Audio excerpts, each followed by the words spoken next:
शाहिद अफरीदी पर बेजा तनकीद करने वाले याद करें कि जब पाकिस्तान के 48 पर 5 आउट होते थे और फिर अफरीदी मैदान में उतरता था और फिर 48 पर 6 आउट हो जाते थे। वो जो चौकों और छक्कों की कहानियां सुनाई जाती थी वो कहानियां ज्यादा और हकीकत बहुत कम थी। तमाम जिंदगी इज्जत कमाकर 2 दिन में मुंह की बवासीर की वजह से गवा देने की जिंदा मिसाल शाहिद अफरीदी है। शाहिद अफरीदी को कई लोगों ने समझाया था ऐसी कोई गलती मत करना कि टाइगर्स के हाथों लग जाओ, वो तुम्हारे इतने अंडे याद कराएंगे कि तुम्हें खुद पर शक हो जाएगा कि क्रिकेटर था या मुर्गी। सोशल मीडिया पर वीडियो वायरल हो रही है। इस वीडियो में अफरीदी के हासिल किए हुए सारे अंडे देख सकते हैं। अफरीदी को आल शरीफ पसंद है। हालांकि हम हमेशा अफरीदी को उसूल पसंद इंसान समझते रहे, जो कि हमारी शदीद गलती है। हम तो ये भी समझते थे कि बंदा कभी कभार बड़ा रूड हो जाता है तो वजह इसका खरापन हो सकता है, मगर शरीफ टब्बर की चापलूसी करके इसने साबित किया कि चोरों को सराहने वाला कभी खुद ईमानदार नहीं हो सकता। यही तो वजह है खान जिद्दी है, पॉलिशिया नहीं है, और आजकल पॉलिशिये उरूज पर हैं। ये तो सबने देख लिया है कि कितना रोल मॉडल बनाया आपने इमरान खान को। अल्लाह इज्जत देकर इंसान को आजमाता है। जब भी इनको आजमाया गया तो ये जाकर नून लीग की गोदी में बैठ गए। शाहिद अफरीदी को देखकर यकीन आ जाता है कि हर शख्स के मुकद्दर में इज्जत नहीं होती, उसे कभी कभी इज्जत नहीं रास आती। ये वही शाहिद अफरीदी है ना जब पूरी कौम मैच में फंस जाने के बाद इसकी तरफ देख रही होती थी। बैटिंग करने आता था और 0 पर आउट होकर बल्ला लहराते हुए वापस पवेलियन लौट जाता था। अच्छा खासा लोग दोनों लू को गालियां दे रहे थे, लेकिन फिर शाहिद अफरीदी ने एंट्री मार दी। अवाम लाला की इज्जत करते हैं क्योंकि वो पाकिस्तान बल्कि पूरी दुनिया के स्टार्स में से एक हैं, पर इतनी भी नहीं कि वो खान साहब से मुकाबला कर सके। लाला अपनी जगह बेहतर है और खान साहब अपनी जगह बेहतरीन है, और लाला जो आज इतना बड़ा क्रिकेट सुपरस्टार है वो भी खान साहब से मुतासिर होकर बने हैं। ये नहायत बदतमीज और बोंगा शख्स है, न बोलने की तमीज न खाने की। नेशनल टीवी पर फैन के साथ लाइव कॉल में बदतमीजी करने लग गया था। लगा तो छक्का वरना अंडा। अकल के अंधों, मोर के पर कबूतर को लगा दो तो वो मोर नहीं बन जाता। इस जैसे हजार खान का मुकाबला नहीं कर सकते। शाहिद अफरीदी ने सारी जिंदगी इतने रन्स नहीं बनाए जितनी एक दिन में गालियां खाली हैं। सोशल मीडिया पर तनकीद बर्दाश्त की कि एनआरओ इदारों के हाथ में होना चाहिए, एनआरओ स्टेट के हाथ में होना चाहिए, वजीर आजम के हाथ में नहीं होना चाहिए। भाई आपसे किसी ने मशवरा मांगा? सियासत में मैं नहीं होती का इशारा सब समझते हैं कि किसकी तरफ इशारा है आपका। आप जब बोलते हो आपके अल्फाज से ही लग रहा होता है कि कितना बुग़्ज़ है आपके जहन में। जमहूरियत में वजीर आजम ही सब कुछ होता है, आपने इसे भी साइड लाइन कर दिया। पीटीआई पर 2 साल बदतरीन तशद्दुद किया गया, मगर इस पर मुसूफ डर कर खामोश रहे। जैसे ही शरीफ टब्बर इक़्तिदार में आया तो शाहिद अफरीदी को अपनी कोई परवाह नहीं, साथ ही साथ अपने दिए गए बयान की वजाहत भी कर दी। लोगों ने इसे प्यार दिया, जबकि इसने हमेशा 2 छक्के लगाए और चले गए वापस। फिर भी लोगों ने इसे प्यार दिया, इज्जत दी। मुसूफ को जैसे ही अपने कहा, ये सब कुछ इसने ओहदे और पैसे की लालच में किया। मुसूफ की एक वीडियो भी सोशल मीडिया पर वायरल हो रही है जिसमें वो कह रहा है कि एनआरओ देने का फैसला इंस्टीट्यूट के पास में होना चाहिए। इंस्टीट्यूट के हाथ में एनआरओ होनी चाहिए, वजीर आजम के हाथ में एनआरओ नहीं होती।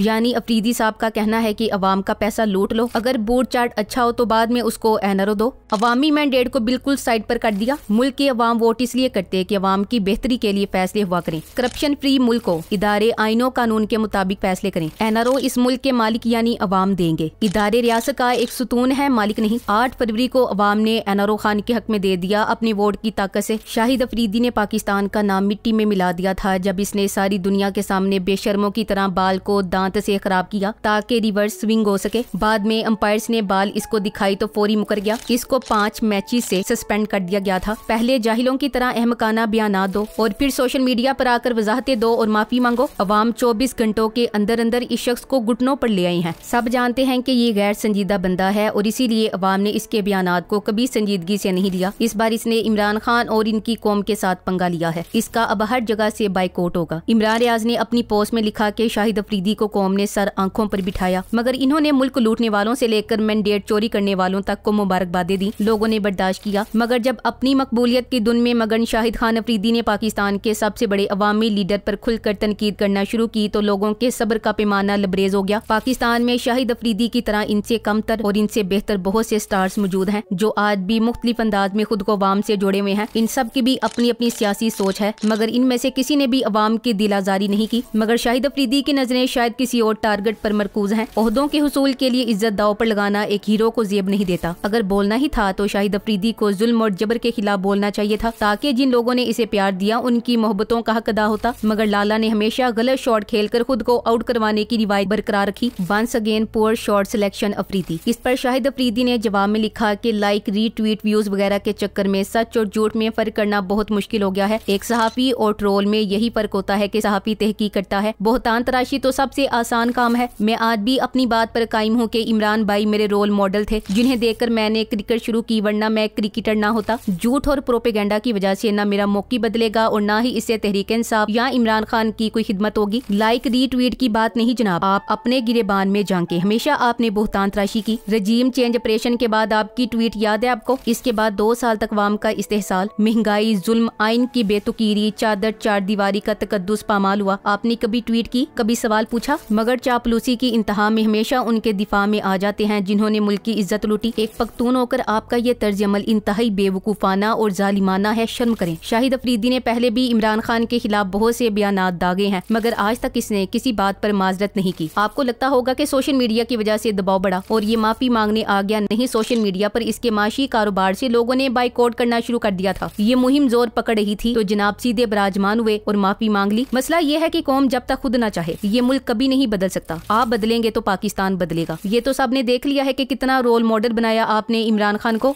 आपने तो शहबाज शरीफ को बेहतरीन एडमिनिस्ट्रेटर करार दिया था। वो शहबाज शरीफ जिसने पिछले 2 साल में मुल्क का बेड़ा गर्क किया और महंगाई के सब रिकॉर्ड तोड़े। इतनी हिम्मत रखो कि अपने असल रोल मॉडल का नाम लिख सको। आपका रोल मॉडल इमरान खान नहीं है। ये वाला झूठ अब नहीं बिकने वाला। आपको शहबाज शरीफ की मेहनत पंजाब में नजर आती है और इमरान खान के साथ मुसलसल 2 साल जबर जुल्म नजर नहीं आ रहा है और इसी मुनाफिकाना रवैये की वजह से पूरा पाकिस्तान आप पर लानत भेज रहा है। कम से कम सियासत से हटकर एक इंसानियत के तौर पर इमरान खान के साथ जुल्म के खिलाफ बात करते। इमरान खान सियासतदान नहीं है, मगर इमरान खान ने 4 साल में डॉलर को 100 से लेकर 178 तक रखा और शाहिद अफरीदी के बेहतरीन एडमिनिस्ट्रेटर ने सिर्फ 16 महीने में डॉलर को 178 से उठाकर 310 पर छोड़ा। जो निगरान हुकूमत में नामालूम कुव्वतों ने काबू किया और वापस 280 पर ले आई। जैसे ही डॉलर को मार्केट रेट पर छोड़ा गया, ये सीधा 400 पर जाएगा। फैक्ट एंड फिगर से बात किया करो अफरीदी साहब। किसी के अल्फाज के लुकमों को मीडिया पर आकर बोलना कोई बहादुरी नहीं होती। हमें वो दिन भी याद है जब टीम का स्कोर 250 होता था। अफरीदी बैटिंग करने आता था। जब अफरीदी आउट होकर जाता था तो स्कोर 250 ही रहता था। जज्बात से खेलने की आदत आपको पुरानी ही है, लेकिन कौम अब समझती है कौन किस तरफ खड़ा है। शाहिद अफरीदी का हक है सियासत करे, अपना रोल मॉडल चुने, चाहे वो कोई चोर उचक्का ही क्यों नहीं है। अगर न्याजी के बारे बकवास करके सियासत करेगा तो फिर माफी कोई नहीं जे। अफरीदी साहब, अवाम आपका बाइकआउट आपकी हरकतों की वजह से कारी है, ना कि इमरान खान की वजह से। जब आप अवाम की हमदर्दी चाहते हैं तो एक बयान इमरान खान की फेवर में देकर समझते हैं कि अब सब लेवल हो गया। ऐसे नहीं चलेगा। बाश और अवाम सब समझती है। वैसे एक बात तो तय है कि जिसने भी इमरान खान को सताया, यकीन करें उसने कभी सुख नहीं पाया। देखें आप सांडे का तेल बेचें या कुछ और, बस खान पर बहुतान नहीं लगाना। अवाम से आपने बेवफाई की है। सारी जिंदगी आपको इस अवाम और क्रिकेट के दीवानों ने सर आंखों पर बिठाया, लेकिन जब हमारे ऊपर जुल्म हो रहा तब आप मजाक उड़ा रहे थे। इंसान को इज्जत कमाते उम्र लग जाती है, लेकिन उसे मिट्टी में मिलाने के लिए एक लम्हा काफी होता है। इमरान खान की हुकूमत में शाहिद अफरीदी को बहुत महंगाई नजर आती थी। यह हर दूसरे दिन महंगाई को लेकर तनकीद किया करता था। शहबाज शरीफ को वजीर आजम बनने पर इसने बेहतरीन एडमिनिस्ट्रेटर करार दिया था। पिछले 2 साल में महंगाई ने अवाम का जो हशर किया है उस पर एक लफ्ज नहीं बोला। तहरीक इंसाफ के लोगों पर जो जुल्म हुआ, इमरान खान पर जो जुल्म हुआ, अरशद शरीफ और इमरान रियाज के साथ जो हुआ उस पर ये एक लफ्ज ना बोला। ये धांधली और मैंडेट चोरी से बनी हुकूमत पर भी कुछ नहीं बोला। किस्सा मुख्तसिर, इस शख्स को अवाम ने बहुत इज्जत दी थी, लेकिन ये इज्जत हजम नहीं कर पाया। इस मुनाफिक इंसान की वजह से आज पाकिस्तान क्रिकेट का ये हाल है। इसने हमेशा टीम में ग्रुप बंदी को सपोर्ट किया और कभी किसी नए लड़के को सेटल नहीं होने दिया और अब रिटायरमेंट के बाद भी वही हरकतें कर रहा है। लेकिन तुम जिस मुल्क में बड़े हुए हो, हमने यहाँ पर किसी भी इदारे को आइनों कानून के मुताबिक फैसले होते नहीं देखा। ये बंदा इतना पैदल लगता तो नहीं जितनी बेवकूफाना बातें कर रहा है। Thanks for watching. Allah Hafiz.